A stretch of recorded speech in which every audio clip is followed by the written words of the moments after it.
বিশ্বনবীর ব্যাপারে মিথ্যা অপবাদ মৌলিকভাবে দিয়েছে কয়টি?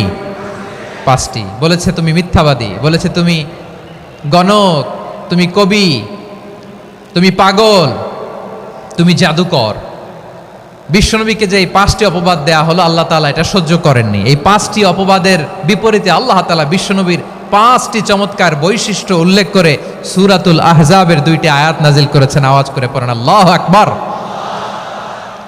5টি চমৎকার বৈশিষ্ট্য সূরাতুল আহজাবের ভেতরে রব্বুল আলামিন উল্লেখ করে আমাদেরকে জানিয়ে দিচ্ছেন, ইয়া আইয়ুহান নাবিয়্যু ইন্না আরসালনাকা শাহিদান ওয়া মুবাশশিরান ওয়া নাযীরা وداعيا إلى الله بإذنه وسراجا منيرا পড়েন আল্লাহু আকবার।